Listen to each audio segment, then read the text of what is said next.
What's up? This is Frankie Kazarian, one half of the Ring of Honor World Tag Team Champions of the World, the best in the business.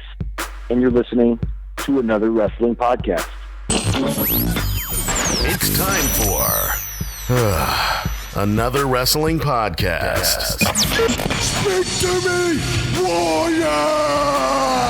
You know who I am, but you don't know why I'm here. The measuring stick just changed around here, buddy. You're looking at the best there is, the best there was, and the best there ever will be. They think they got the answers.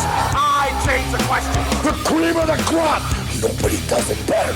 These are the best in the world, brother. These are the best at what they do. When we talk about the legends of the sport, there's only two in my book. Another wrestling podcast.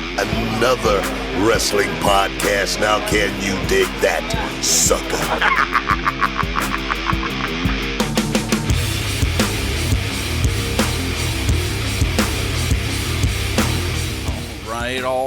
All right. Welcome to another wrestling podcast. I'm Steve Credo. And I'm Jonathan Benjamin. That's right, Jonathan. Hey, it's episode 67, Jonathan. What a show. Another wrestling podcast. Everybody's tuning in, Jonathan, right now. If they've never listened to this at all, what are they in store for? What's in store for them? It's an amazing podcast. We've done this now for this is the 67th episode. We are seasoned veterans in the podcast world.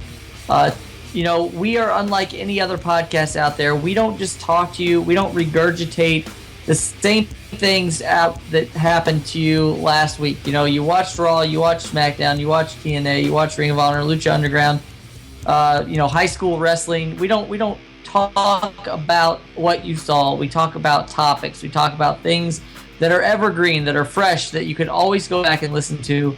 We like to think we're doing something different and cool, and we hope that you think so too. So, if you like this episode that you're listening to right now, you can go back and listen to all 66 other episodes. And, we're on iTunes, we're on Stitcher, we're on everything. And Steve's going to tell you where else you can find us if you like us. Jonathan, the one place you just have to remember is anotherwrestlingpodcast.com. Head on over there. You can find out all of our other shows, all of our other guests, all of our links. Instead of just listing them back and forth to you guys, anotherwrestlingpodcast.com. Check it out. Go entertain yourself on the site for a little bit. Try to find something you never saw before.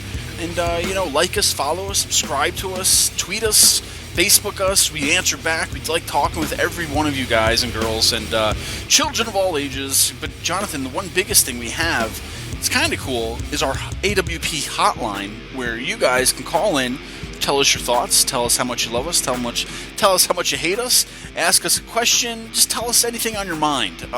Maybe you have a topic you want to throw out to us. It's 802-297-7672. That's 802-AWP 7672. Give it a call any time of the week, day or night, rain or shine.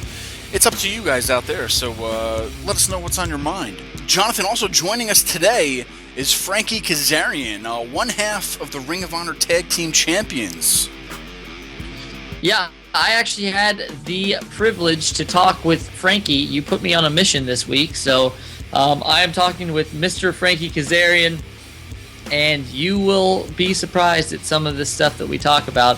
I don't want to give it all away. That's the bait. I want you guys to listen to the episode. So we talk with Frankie, and I hope you all enjoy it.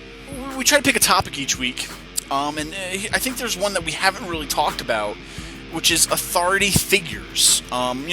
Presidents and commissioners, chairmans, and all that other stuff. You know what I'm talking about, right? Oh, I absolutely do, and there's been some amazing authority figures, no pun intended, in the WWE and professional wrestling in general, and I think that this is a great topic. It's one of those topics that I don't think gets a lot of play, really. A lot of people they know one or two of them, but this goes back for a really long time. And, do you have some of your favorites? I mean, I'm thinking of some right now. Is there any that you can think of off the top of your head? Well, Jonathan, I love the presidents. President Jack Tunney. That right there, first and foremost, President Jack Tunney.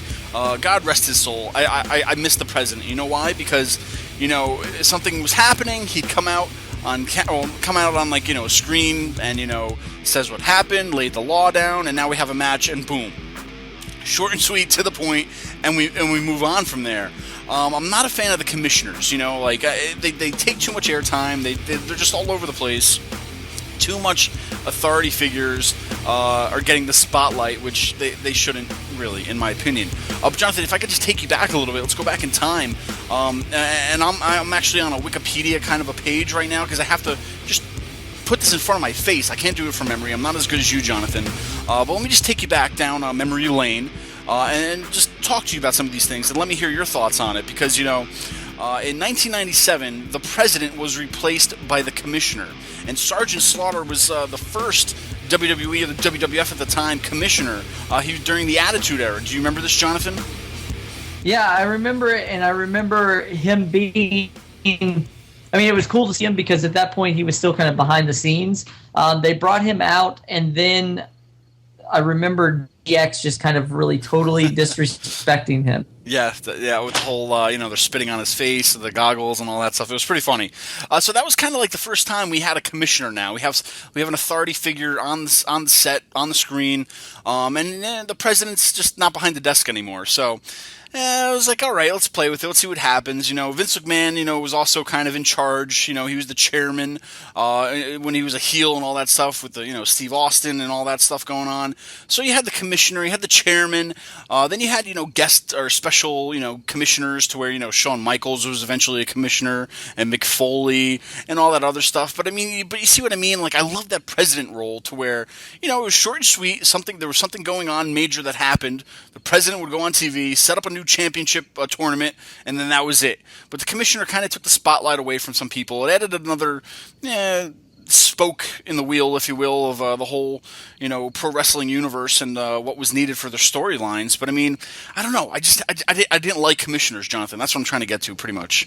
I'm a fan of presidents, but what's your take on the commissioner aspect versus the president aspect? The commissioners, it depends on who it was. You know what I mean? Like, President Jack Tunney is who I really grew up with, just like what you're saying. And so he was the law of the land. I really appreciated that. And then, we had Sergeant Slaughter. He was a pretty good commissioner. You had Gorilla Monsoon, who was actually, I felt like he was the president too, wasn't he? Gorilla Monsoon? At some point? Yeah. Gorilla Monsoon was, the president from July 12th, 1995 until August 3rd, 1997. See? The power of the internet, baby. I really think that the president was really kind of the law of the land. We talked about Jack Tunney, but we also had Gorilla Monsoon, who was the president. And even a little bit after that, Gorilla Monsoon got injured by Vader, and we had Rowdy Piper come in as the interim president for a while. With the commissioners, I felt like they didn't get the respect that the president got. Whenever we had Sergeant Slaughter, like we mentioned, DX kind of made fun of him. Mick Foley as commissioner was more of a comedy role. He was the law of the land, but, he was doing all the little vignettes with Edge and Christian and Deborah McMichael, and those are some great memories, but, no one really took them serious. You always saw Jack Tunney in the videos, but whenever he showed up, you knew shit was about to go down. It was the real deal. That's right. When Jack Tunney was there. That's right, Jonathan. So, between the difference between presidents and commissioners and a lot of authority figures, it's pretty much the whole Oval Office, the whole White House they have, out there now with, the director of operations, the COO, the vice president of this, then that, it's getting a little carried away. But, Jonathan, if you could give me the good, the bad, and the ugly of what you think about this whole universe of authority figures. Sum it up as best as you can. What's good to you, what's bad to you, and what's just not needed? Well, as far as good, I'm definitely going to stick with, the president. I think Gorilla Monsoon did a great job because he was an actual wrestler. And so he was an imposing figure. He was huge. People respected him. So I definitely think that Gorilla Monsoon as an authority figure. Also, good would be Vince McMahon. When he was, right when he showed that he was in charge, like right after the whole Brett screwed Brett thing. I think that was really good. Notice that I threw that little Bret Hart jab in for you. I love it. The bad, I would say some of the GMs that we've had over the years, Teddy Long, a lot of people would probably argue with me and say he was a pretty good GM.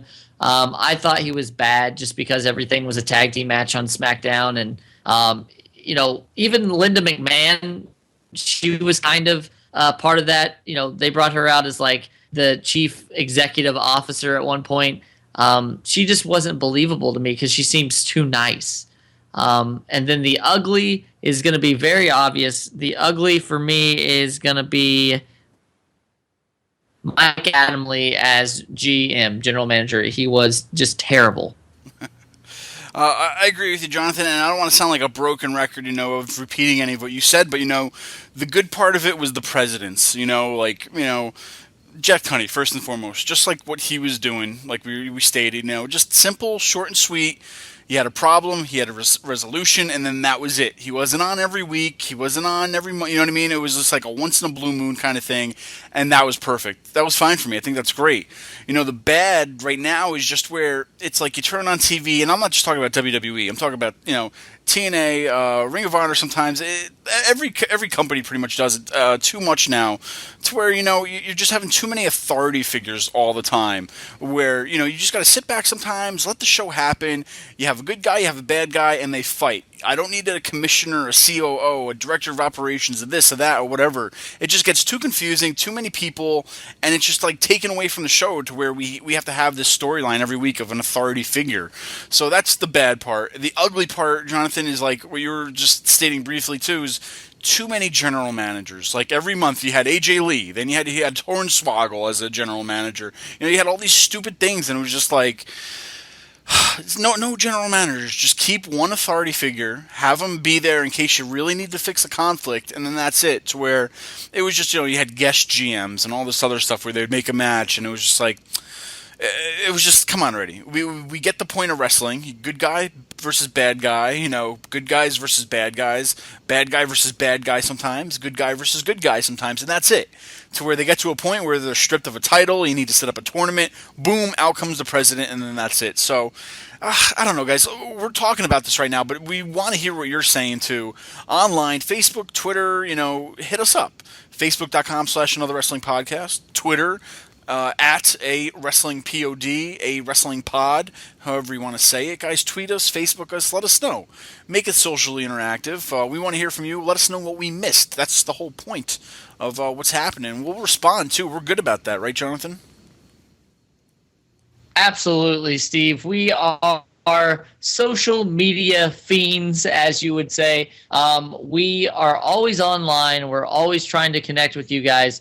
Tell us about what you like about the show. Tell us about what you hate about the show, Steve. And tell us about anything that you can think of that you want to hear on the show, whether it be a topic, if there's a wrestler that we haven't talked to yet, or a personality, an artist, anybody involved in the professional wrestling world, we will do our best to get them on there for you. So please just let us know. And, we love to know what you think. So tweet us, follow us, subscribe, like us, tweet us, whatever you kids are doing these days, we would love to hear from you.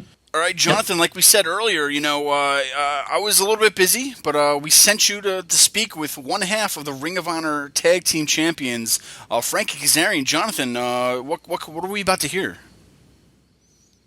Well, you're going to hear a little bit of everything. What's awesome is that I did not know that he was a Star Wars fan. So this is now on a whole nother level. We've got wrestling, we've got Star Wars, we talk music, we talk a little bit of everything. So, ladies and gentlemen, here he is, Mr. Frankie Kazarian.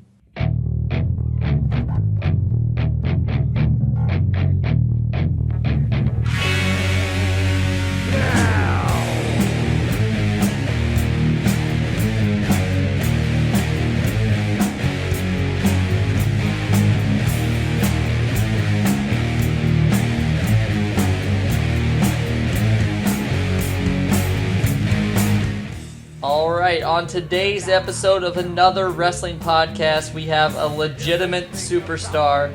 He is highly regarded as one of the best wrestlers in the world today, as well as one half of the Ring of Honor Tag Team Champions. Ladies and gentlemen, please welcome Mr. Frankie Kazarian. Mr. Kazarian, thanks so much for joining us today. How's everything going? Thank you for having me. Everything is delightful. You're currently one half of the Ring of Honor Tag Team Champions with your partner, Christopher Daniels. What are your thoughts on your competition in Ring of Honor thus far? Well, like I said before, I think Ring of Honor has hands down the best tag team division in wrestling anywhere right now. With just off the top of my head, you got the Young Bucks, the Kingdom, Red Dragon, the Briscoes, War Machine. The list just goes on and on and on. And those teams I mentioned are, 4 or 5 of the top teams in the world, and they all happen to work for Ring of Honor. So being in that division and representing it as champion is something Chris and I are both very proud of. Awesome. Now, where do you think the Addiction rank amongst all the other tag teams in the world today? Well, we have gold belts that say Ring of Honor World Tag Team Champions in our possession, so by default that makes us the best. And Chris and I, in our minds, we're the best no matter where we go, where we've been. And I know all the other teams feel that way too. That's why it's the competition is what it is. Now, in the world of professional wrestling, dream matches are constantly being realized because the shrinking world of wrestling. But if you had to pick a team to face the Addiction that you haven't faced yet, who would you choose? That's a tough question. Are we talking like the current crop of tag teams out there right now? Yeah, absolutely. I don't know that there's. I mean, we've pretty much been in there with everyone that we've aspired to. I guess whoever has the WWE tag titles right now, I don't know who that is, but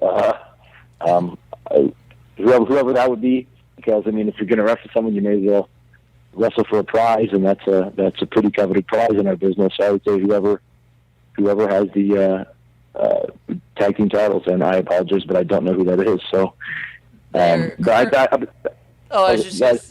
they're currently held by the Primetime Players. Oh, okay. Well, that wouldn't be a dream match, so I'm not saying that's a dream match, but I mean to get in there with, fellow champions would be one thing. But, I could go on and on about dream matches from the past, but yeah, among the current crop of teams, we've been in with the best of the best, and we're very fortunate to have been. Now, you just mentioned WWE. You're currently in Ring of Honor, and prior to that, you were in TNA. You've wrestled all over the world, but what kind of things do you take into consideration before making career moves in the wrestling business? I know that you're probably getting offers all the time to come here, go there, do this, but what do you personally take into consideration? I mean, it can't all be about the money, so are there certain things that you look for whenever you're making a move? Yeah, money's a big part of it. Anyone would be lying if they said otherwise, but yeah, it's definitely, you got to look at the place's track record and their professionalism and who's in charge and, where they're going, where they've been, what they've done, and just, you got to find out what's best for you and your family. At the end of the day, you're the one taking care of your career, and we're our own promoters, and you have to do what's best. But, it's, there's not a whole lot of places to work, get a full-time living in this business, so I'm fortunate to still be doing that. But yeah, those places are few and far between nowadays.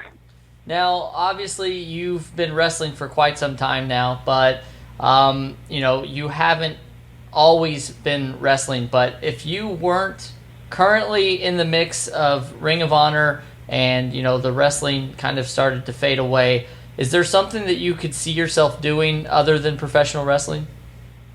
Yeah, I'm playing bass guitar in my band, but I don't think I can necessarily make a living at that, considering the music industry is what it is today, which is, fledgling at best. But I mean, that's the other thing. I'm very, very passionate about, just as much, if not more so, than wrestling. But it's definitely right up there.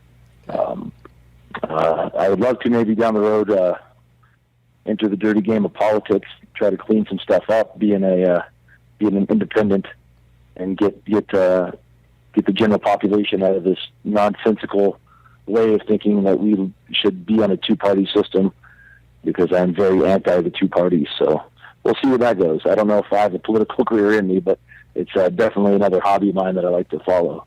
Well, there have been some former wrestlers that have gotten into it, and I'm sure you've already spoken to this person, but we had Val Venus on a long time ago, and he has some really different ways of thinking as far as politics go. So, I mean, never say never, as they say. So. Yeah, Val. I've spoke to Val about certain things about years ago, and we see eye to eye on a lot of things, and we differ on a lot of things. But I like to use my voice for not just wrestling. You know, if I have, for example, Twitter followers or people that follow my career, I like to use that as an outlet to let some people inform them of some things that they might not be aware of, because I'm a person that likes to dig for information and ask questions.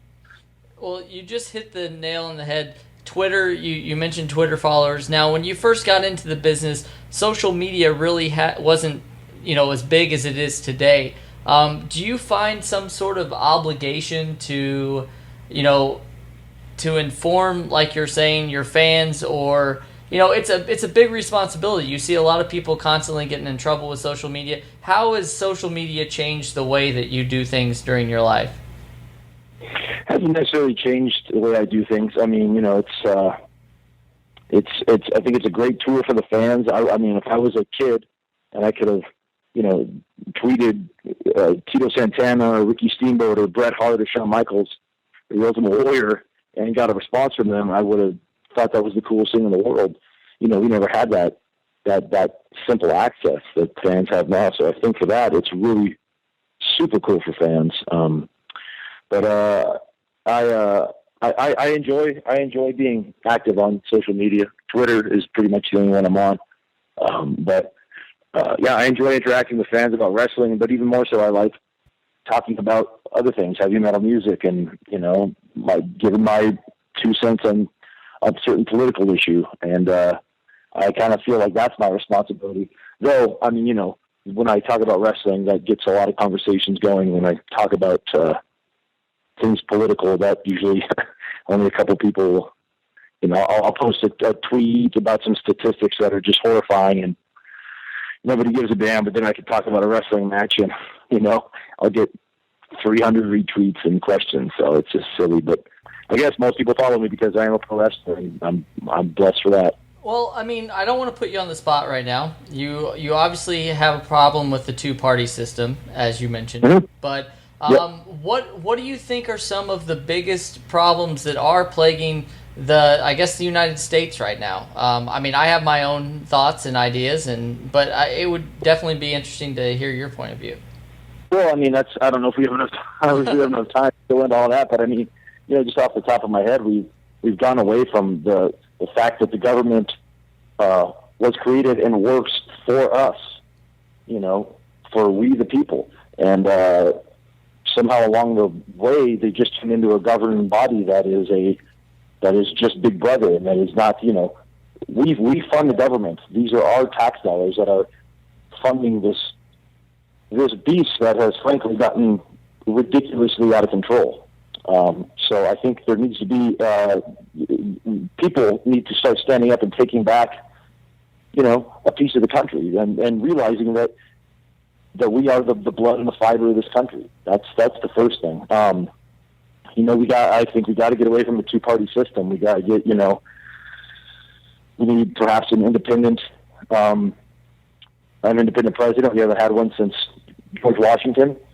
We just need more citizens to start being responsible and vigilant, and we need to end the stupid war on drugs, and we need to, there's so many things that are just plaguing the United States right now that it's daunting and disturbing because I love this country, but I don't necessarily love what it's become.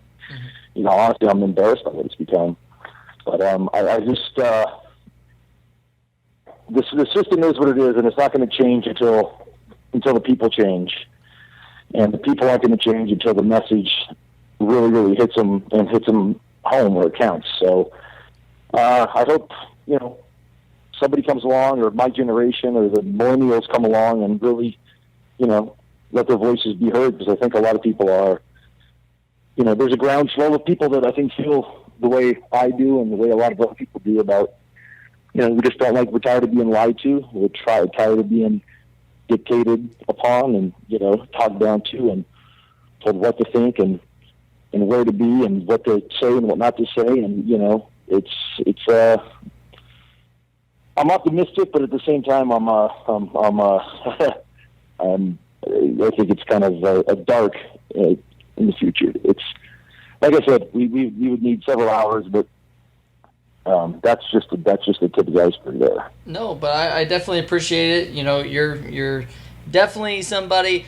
I guess one of the reasons that we started this podcast is really to we want to talk wrestling, but we want to talk everything that you guys are normal people too. So it's amazing that you're using your voice to talk about something you're passionate about, and I definitely I look up to you for that, and I'm glad that you can feel like you can do that. So yeah, I mean, it's just if one person sees me talking about that, if it's just one person looks, if I for example post a tweet about how many people we have imprisoned in this country, and one person looks at that and gets interested and starts doing their own research and looking into things and becomes vigilant and becomes a real, a crusader and a citizen like they should be, my work is done. I want to be part of the solution, not part of the problem. I think a lot of people that think the way I do also feel that way. And, like I said, if I can turn just one blind eye onto the truth, I'm thrilled, and I consider my job done. Awesome. Well, we're gonna probably weave in and out of this interview, but I wanted to talk to you about your current tag team partner, Christopher Daniels. Mm-hmm. You've been tagging with him for quite a while. You've been friends with him for probably even longer. How do you describe Christopher Daniels to somebody who doesn't know him? Oh man, he's the ring general. He's the fallen angel. He's the almighty. He's he's a bad mamma jamma. He's one of the, when you look at the grand scheme of pro wrestlers and you think of guys that have it all, guys that can work with anyone, guys that can grapple, can wrestle, can fly, can brawl, and that can talk. Chris has every one of those qualities. I mean, he always has, as long as I've known him. And on top of that is, he's a best friend. So, there's that. He's a guy it's a privilege to be in the ring with him. It's a privilege to watch him. I learn from him all the time. We learn from each other all the time. We collaborate very smoothly. We think a lot alike inside the ring, outside the ring. So it's just, being the tag team partners just makes my job a lot easier, knowing he's there and knowing, he's going to be there, and knowing the way he thinks is similar to the way I think. And yeah, you can't, I can sing his praises all day, but we've, A, I don't want to give him a big head, and B, everybody knows what a terrific wrestler and competitor he really is. Absolutely. Now, you guys have had similar type career paths. You've both had some matches in WWE. You've both spent a lot of time in TNA. You're both in Ring of Honor. I guess it's going to be hard to ask this question, but do you feel like that both of you have kind of been, I don't want to say underutilized, but do you feel like you're underrated, I guess, in the scheme of pro wrestling? I would say so. I think we've always taken every opportunity that's been given us and hit a home run with it, whether that be in TNA or Ring of Honor or wherever. I think we've always over-excelled. And I think we back that up in the ring and promos and ring necks. So I'll go ahead and say yes. And you know, I think both of our, if you want to call it faults, is I think over our career we've been, you know, the nice guy, and unfortunately in the wacky business it is pro wrestling, the nice guy doesn't always necessarily, you know, get to the top, and that's just fact. Yeah. You know, you got to be a bit of a dick to succeed in this business, and that's just a fact. And I'm not saying all the guys have gotten to the top just from being an asshole. No, it takes a lot of hard work and dedication and training, obviously. But yeah, I think, you know, we've both been very, very giving and you know, almost probably to a fault. But you know, that's just our personalities, and you know, but I think, having said that, we've also made, you know, some pretty significant strides in our pro wrestling careers because of that too. Absolutely. Now, a lot of your professional career has been with teaming with people. Is there anybody that you wish you've had to have the chance to team up with? I mean, that you haven't gotten to yet? I don't know. I mean, it's always fun to get in there with different guys, but I mean, like I think anything right now would be a letdown. I mean, Chris Daniels and I aren't gonna, you know, the act is never been stronger, and we still just, you know, just scratch the surface of what we can do. So right now, to team with anyone would just honestly be weird. You know, I would have loved to team up with Killer Kowalski when, you know, if I could get in the DeLorean and hit 88 and, you know, go back in time, I'd love to team up with Killer Kowalski, my trainer. That'd be pretty cool. But yeah, I mean, it's always, you know, the odd match you get in there with someone different is always cool and always exciting, and you always learn something. Well, speaking of Killer Kowalski, is he the person that taught you the most as far as your in-ring abilities and, you know, everything? Is he the one person that you credit with the most about the business? Well, I say yes because he taught me the fundamentals, and he laid the foundation. And without that foundation, I couldn't have built the house, you know. It would have the house would have fallen apart. So without that rock solid foundation that he gave me, I you know, wouldn't have learned, you know, how to do certain things. So yeah, I credit him with everything. Was he your first choice as far as schools go? Yeah, he, you know, when I was researching schools, this was like the late 90s, you know, there was, the internet was still, brand new. And, so I had to, you know, call and write a lot of schools, and the ones I actually called and wrote and got responses back from were Kowalski's, Hart Brothers Camp, the Power Plant, and, God, there might have been one more, maybe the Monster Factory, or, yeah, you know, and but, you know, just after meeting a couple of wrestlers and asking, and, you know, Kowalski's name kept popping up, you know, from guys that I really respected, and I knew, you know, who he had trained and what he had done, and that was that, and choice was made. Now, on the flip side of the tagging with people, you spent also a lot of time as a singles wrestler. Which do you find more enjoyable?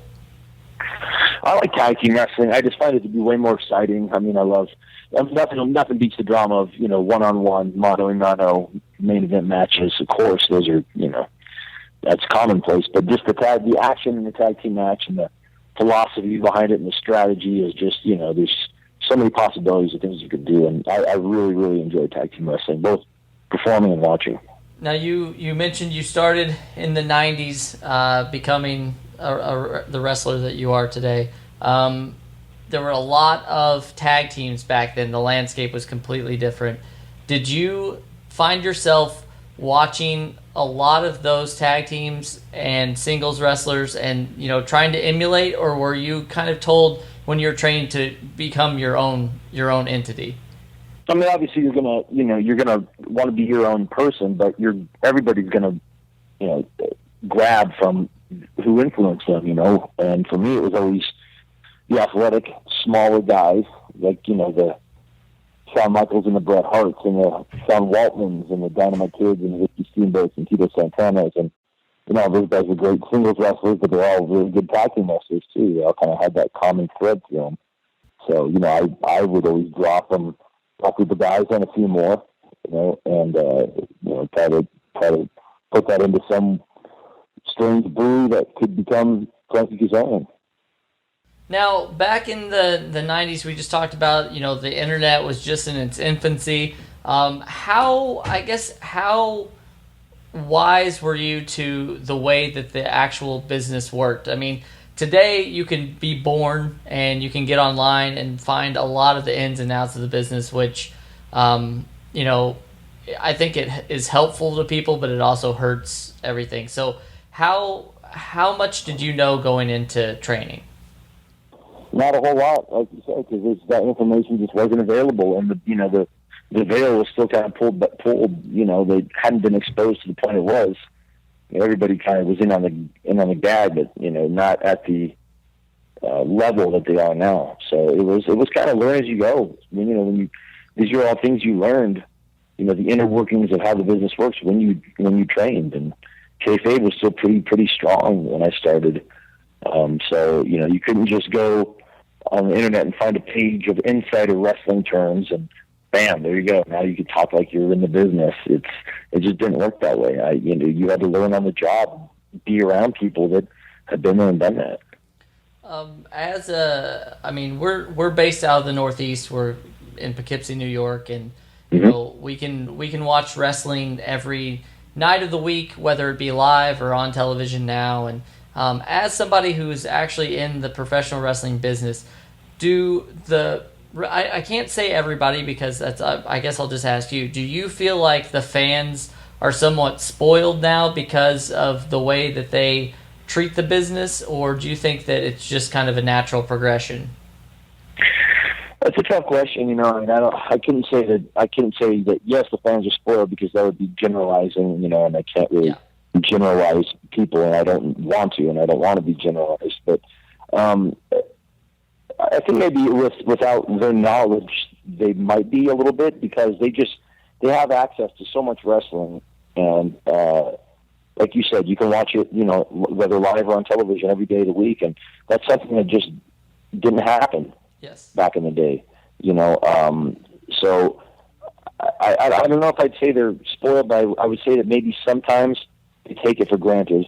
They take the business and the shows and the companies for granted, whether it be ROH or WWE or TNA or Lucha Underground or whatever you're watching. Sometimes it's, I think fans, and I can say this as a fan of, music and other sports, baseball and football.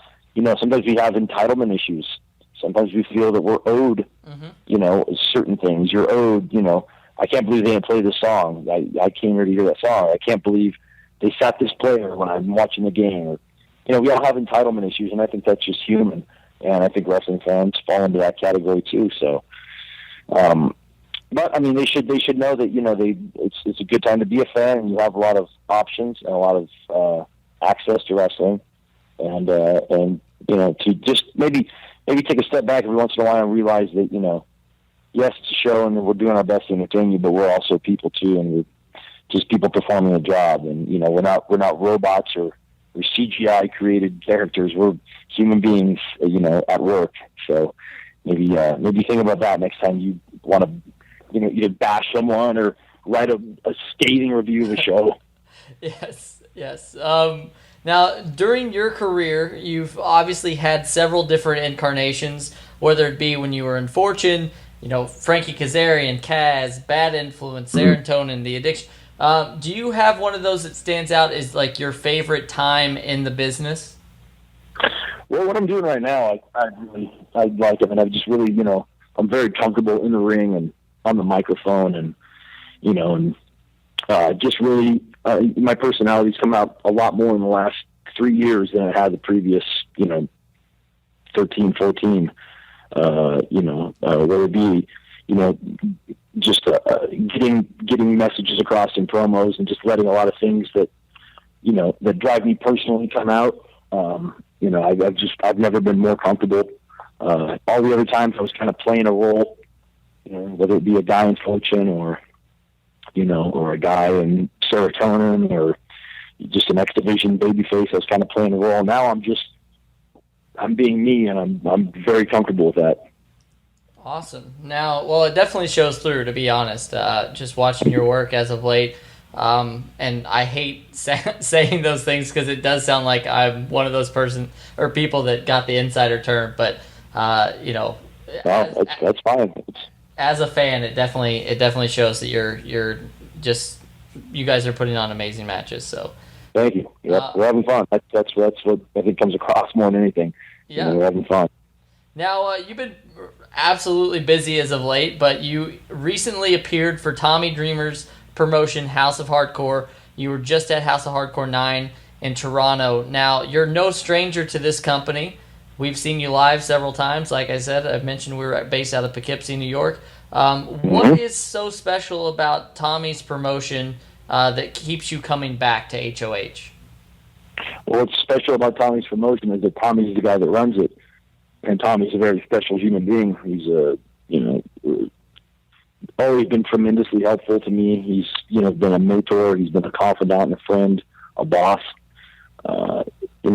His passion is I think unmatched when it comes to professional wrestling, and he has that vision that he is now getting the opportunity to share with fans.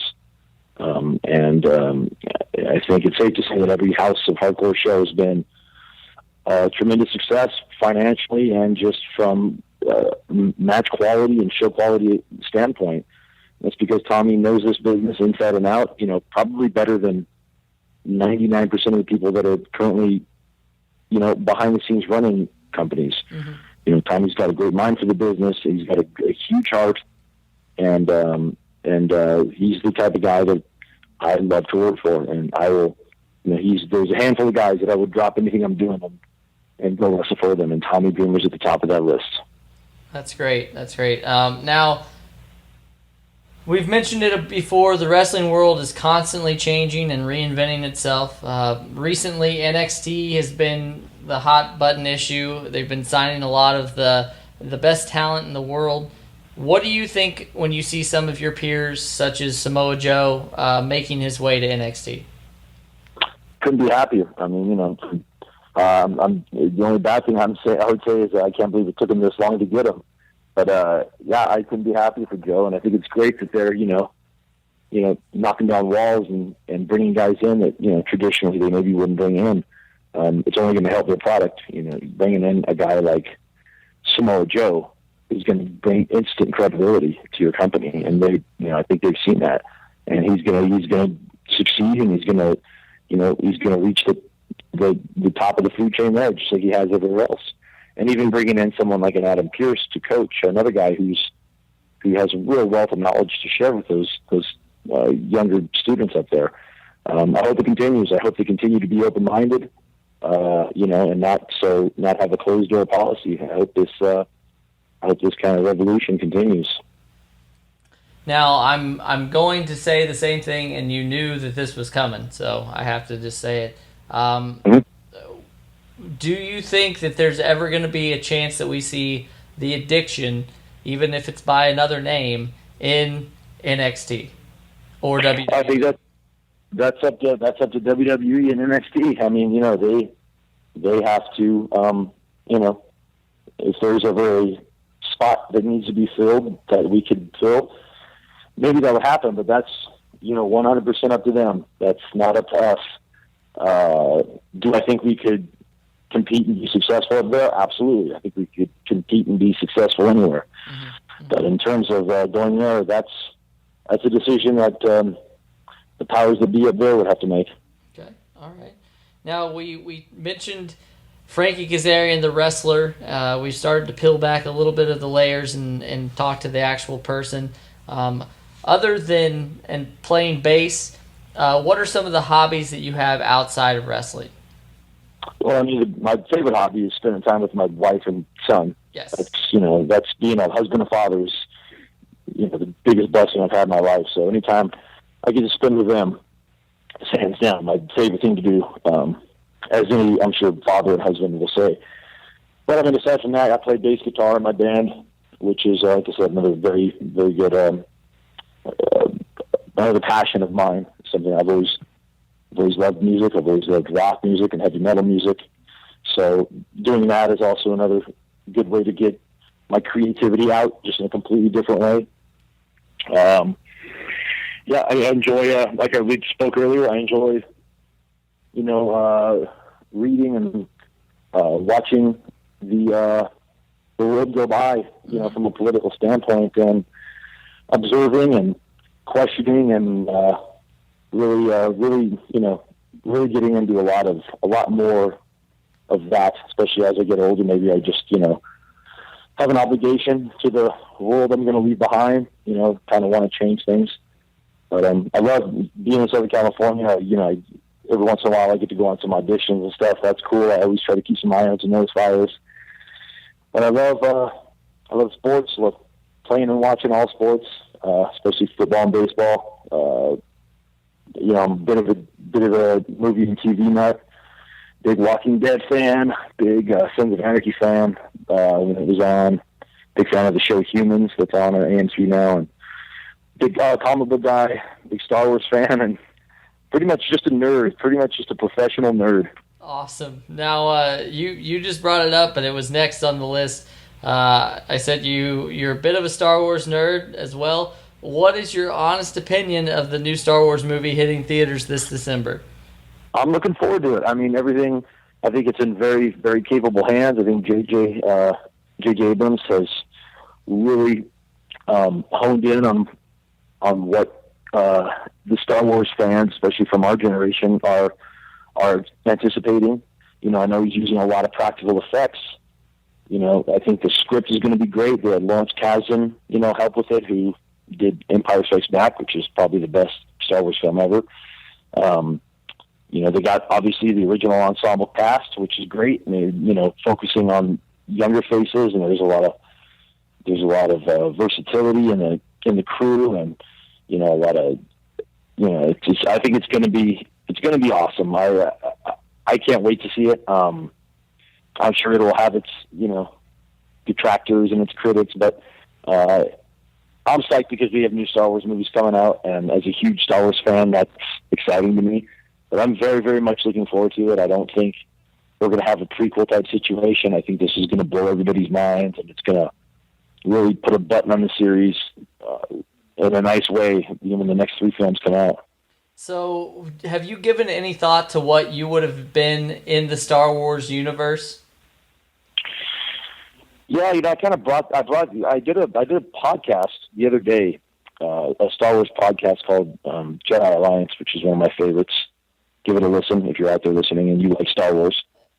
And they asked us what one of the questions was what would we do in the Star Wars universe? And my first answer was I'd play bass guitar in probably the Cantina band, but be an assassin by the day. And then later I changed that to I said I would open a shop on Tatooine that sold brown robes and beige shirts, because that's pretty much what everybody wore on Tatooine. So I think I would make a killing doing that. But so I guess and I'm going to stick to those answers. I think I could turn a good profit doing that, or just going from planet to planet with my band. Whether it be Jabba's palace or Coruscant, just spread our music across the universe, across the galaxy. That's awesome. Now, you said it. You play bass, so I'm inclined to ask, what kind of bass do you have? I have several. I have my first bass that is out of commission, but I'm working to repair it right now. Is my pride and joy, and it's a 1966 Fender Mustang original bass, which my grandfather gave me before he passed, and that's the crown jewel of my collection. I have a Paco Rabanne acoustic bass that I fiddle with here and again. It's a little bit big bodied, so it's not the most comfortable thing. Then most recently, I have my Ibanez SRE 300, and I have my Ibanez SRE 405, which is my 5-string, which I play probably 95% of the time. But yeah, those are my basses. I'm constantly trying to add to the collection. It's an expensive hobby. I have two pretty big hobbies, which are music and motorcycles. I also had a Harley, and I couldn't find 2 more expensive hobbies if I tried. So that's much to my wife's chagrin. So that's the only downside is they're very costly. But those are my basses, and I have a couple other a couple electric guitars and acoustics. Well, we talked about some of your wrestling influences early on. who have been some of your musical influences? Definitely Metallica. That's my favorite band. That's been well documented. Definitely Metallica. Guns N' Roses, Pantera, AC/DC, Black Sabbath, Judas Priest, Rage Against the Machine. Just the list can go on and on. Pretty much all rock or heavy metal based bands. Megadeth, Slayer, Anthrax. But growing up, I listened to a little bit of everything, and I liked country music when I was a kid. I liked, the old school Highwaymen stuff and like Willie Nelson and Waylon Jennings and good outlaw country. I was a big fan of NWA and Eazy-E and Run DMC and Beastie Boys growing up too. And I think all those bands, all those groups had, an edge and an attitude to them that, kind of came from like a rock and roll point of view, which I always found appealing. But yeah, man, nowadays, if I'm listening to it, it's probably going to be rock or metal. Okay. Well, we're going to be winding down the interview. You're obviously a very busy person, but what is the last concert you attended? Last concert I attended? Well, oh geez, it's been a while. I don't, unfortunately, get to go to as many concerts as I used to, but what was it? I went to Mayhem Fest last year in Southern California, and that was headlined by Avenged Sevenfold. Okay. And also Body Count played, and I think who else played. I don't know, but it was my second time seeing Avenged, and they killed it. They put on a great show. Oh, Korn played also. I'd see Korn. Awesome. Half a dozen times before I saw Korn when they opened for Ozzy in '95. That was when they first broke, and that was, I became a fan instantly. And then, and prior to that, my wife and I went and saw Billy Joel, believe it or not, at the Hollywood Bowl, and he was outstanding. He was just dynamite. There's a reason he was a living legend. The guy just killed it. Great set, great show. Sounded, as good as he's ever sounded. And I'm a huge fan of going to concerts. I wish it's another one of those expensive hobbies, but I've been fortunate enough to see acts like that, and the Rolling Stones and Tom Petty and Motley Crue, and these bands aren't going to be around forever. So it's I like to see them when I can. Now, you just mentioned some amazing bands. Obviously, these are some that people only dream about seeing. Do you have a concert experience like your most embarrassing concert that you've ever been to? Embarrassing in terms of like a guilty pleasure, yes, is what you're saying? Like yes, absolutely. Like I went and saw Katy Perry or something. Let me think. I don't know, because I don't know if I would go to a show unless even if I like something, I'll admit I like it. I don't care if other people agree or disagree. But yeah, absolutely.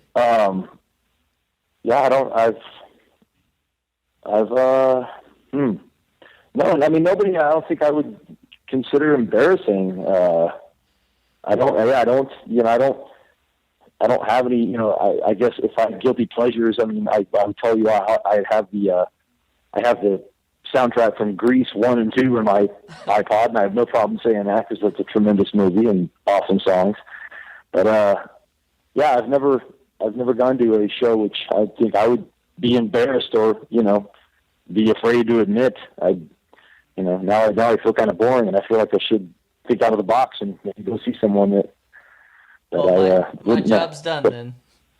Okay. Well, I definitely appreciate it. You coming on today. I want to find out though. You said you're on Twitter a lot, so can you tell everybody what that is? Yep, that's pretty simple. At Frankie Kazarian, which is pretty easy. And like I said, Twitter is the one that I try to stay active on as much as possible. But be warned, I sound off on a lot of things non-wrestling related because I love wrestling. It's my passion and my job, and wrestling's been very good to me. But I have a whole another side that I like to share and be open with. Now, other than that, you have your band. Is there a way to find out like where you guys will be, or is that? Yeah, we also have a Twitter. It's at Vex Temper Music, and we're really in in the infancy stages of getting our stuff out there. We're in the process of recording demos, and we do have a Twitter page that just opened just recently. But I'll be posting updates and snippets of music, hopefully, and definitely keeping people aware of what's going to happen, and once we start gigging, where we're going to be, when we're going to be, and where you can hear our music. It's tough because there's 5 of us, and we're all working stiffs when we're not professional musicians. We're musicians that have professions, and we come together as often as we can. But at the end of the day, trying to coordinate 5 guys' schedules who all have families and obligations is tough. But we're getting it done. We have about 8 to 10 original songs ready to go. So we're in the recording process now, as far as getting some demos out there. And as soon as they'll be available, I'll definitely let everyone know where they can find them. That's awesome. Now, I'm going to go ahead and label this one Part 1, because I think we've barely gotten into Frankie Kazarian, and I would love to have you back anytime. Thanks so much for coming on, and best of luck in everything you do. I know that if you're half as good at bass as you are at wrestling, then you'll be a superstar in no time. So thanks, man. I appreciate it. This was fun. I had a good time.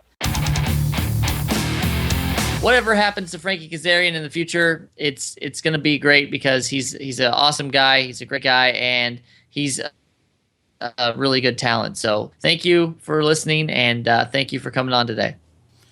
That's great. Great job, Jonathan. Look at you, man on a mission, getting what the show needs, and that's interviews from your favorite stars of yesterday and today. But Jonathan, back to authority figures and whatnot. Let's get some of our takes about some of these things happening. One question for you, Jonathan, and for me, maybe, I don't know, we'll see how we get to it. But what would you like to see in the future of authority roles? What do you see maybe 5 years from now, or what would you want to see 5 years from now, or 5 months from now, 5 minutes from now, anything? Well, I think that what I like to see is consistency. So I don't mind that the authority is part of this thing, but they should be an entity that's not, a good guy or a bad guy. I think that they should be completely neutral, similar to what I think William Regal is doing down in NXT. I really enjoy his work, and I think that having him as an impartial part of wrestling actually makes it seem more legitimate. When you have someone like the Authority that's only rooting for, Seth Rollins, the bad guys, whatever, that it gets a little stale after a while. So I would just like to see some consistency and maybe an impartial authority figure. What about you? Yeah, I'll agree with that. I mean, I thought it was perfect. It was last year or so when, Triple H and Stephanie McMahon went away from the authority role. They were taken away, but then they brought him back 2 weeks later. I'm like, what? I thought it was a breath of fresh air not having this authority figure present. And I think that's what they need now, man. I think they need to kind of take a back seat a little bit and not be so, full-blown every week, every minute, beginning of the show, middle of the show, end of show kind of a thing, and, let things breathe a little bit, pretty much. So I hope they kind of, take a back seat a little bit, only be there for that conflict resolution, whether you're a commissioner, a COO, or president, just give the guys out there a chance and let them, do that, and only step in when we need you. I think it's just too much of the same stuff, and we just kind of need to take a step back and, let it breathe, as they say. So, hopefully that happens, and hopefully, that's what we get. Well, I have a question for you. All right. And if you say what I think you're going to say, I'm going to just pull all of my beard hair out. If you had a chance right now to make someone a commissioner or the president of the WWE, maybe you've got a couple of people in mind or whatever, but who would you choose for that? Well, Jonathan, since we're about to talk about the best there is, the best there was, oh the my best God. Ever, okay, all right, no, I won't make it Bret Hart, but let me think about this. So, if I had to pick somebody right now as an commissioner, president, and whatnot, I would definitely want a former wrestler. I definitely like the Gorilla Monsoon was, he was a former wrestler. He's in his old age state of mind kind of a thing.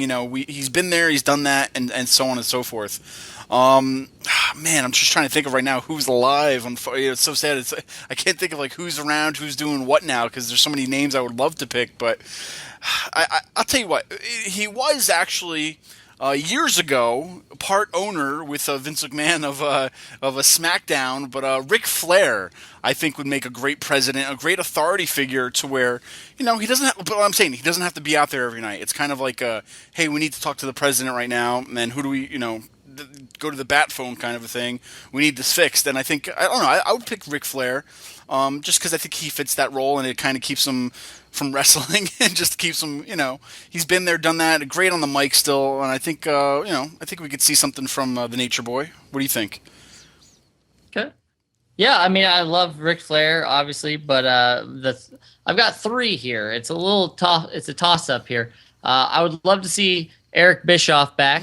That's a good joke. I would love to see Paul Heyman at some point be good. Then my last is wishful thinking, and that would be Shane McMahon. I absolutely think that he would be great as the commissioner, the president, whatever you want to say.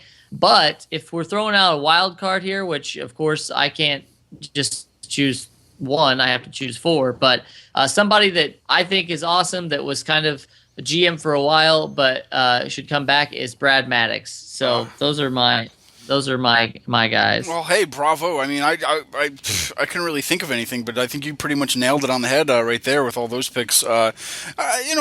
Anything can happen, Jonathan. Anything could happen, so you never know what we'll see. But in your honest opinion, do we still need all these authority roles? Do we need, Kane, director, do we need, a director of operations, a COO, a general manager, a commissioner? Do we need all these things, or should we just get rid of them all, keep it as one, or just do we even need it anymore? I think that we're probably good without it. I don't think it's needed so much anymore.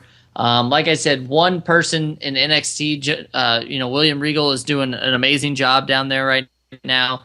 And I think that's really all you need. I think once you get more than that, it starts to get confusing, and it's really just a device to get more people to hate you. So Kane could be just corporate Kane, but no one would really care. So then you allow him to make matches and stuff, and then they're mad at him for doing that. So I think it's more of a device to really make him more hated than it's needed. But yeah, I'm not so sold on it. I think there should be, at best, there should be a president and maybe a general manager that does his bidding. So they worked together, and that would be pretty cool to me. But other than that, I think we're good without having so many different people. Yeah, I mean, I'm with you. As far as when I said earlier in the show, it was when Triple H and Stephanie McMahon were kind of kicked out, and John Cena could only hire them back, kind of thing. It was wow, all right, great. We're getting rid of the authority figure role right now. We don't need it. It was going to be great. It was kind of like a weight off your shoulder, because it was just the same thing all the time with John Laurinaitis, with them, and the whole authority thing. I was just sick of it. I want to see a new. They have to have a new formula of things going on right now. And I mean, NXT, like you said, is working brilliantly. They don't need, the commissioner or authority figure out every minute of every show. And it works great there. You know what I mean? Right now, I think it's still overkill. We need to get rid of it.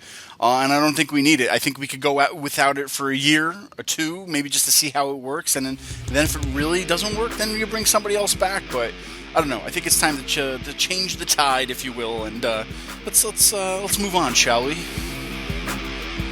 Yeah, and you know what? I think that the authority figures, it's going to be a constant in wrestling. I don't think we're going to get rid of it anytime soon, but there's a difference between really good booking of these sorts of things and just throwing somebody in there. So I'm pretty happy whenever it's the good and not the bad or the ugly. So they're doing good right now. I don't mind the authority role that they have. I just think that it's starting to get a little bit stale. So maybe we'll see a shakeup every, not too long from now. So, but everybody listening today, we definitely appreciate you listening to us. Listen to our advice. Please tweet us. We have a YouTube page. You can find us there. But really, like Steve said in the beginning, www.anotherwrestlingpodcast.com. Steve's going to kill me for that one. We can, go on there and find out anything. We just had trivia the other night. It was amazing. Everybody seems to love it. We're going to be bringing that back in the coming months. We're also going to be going to shows And, you never know where AWP is going to pop up, but you can definitely keep track with us on social media. That's right, Jonathan. We're doing anything and everything this year, Jonathan, from trivia to hosting, superstars, doing our show, doing live shows, doing YouTube. The sky's the limit this year, buddy, and I don't know what's going to happen next, but that's why you guys and gals got to stay tuned to anotherwrestlingpodcast.com. Just stay on it. Make sure it's your homepage. Every time you open that browser, AWP pops right up, right? Yes, it does on mine, and I'm biased, but I think we're probably the best podcast in the world. And we're pretty much best for business. Don't get all authority on me. That's the show for today. We want to thank you all for listening. Each and every week, we do this show free of charge for you, the fans. Now, if you're wondering how to repay us for all this amazing content, we have just the thing. Subscribe to us on iTunes, and while you're there, be sure to rate us and give us a good review. And if you're looking for more information about AWP, then head on over to anotherwrestlingpodcast.com. We're all over social media, Jonathan. You can find us on Facebook, Twitter, Instagram, YouTube, and more. Just Google it. And if you're an AWP superfan, you can also show your support by going over to ProWrestlingTees.com and buying one of our official AWP shirts. Also, you can find out how to sponsor us. If you feel so inclined, you can find out all that information on our website as well. That's right. We couldn't do the show without any of you. So tune in next week for Another Wrestling Podcast.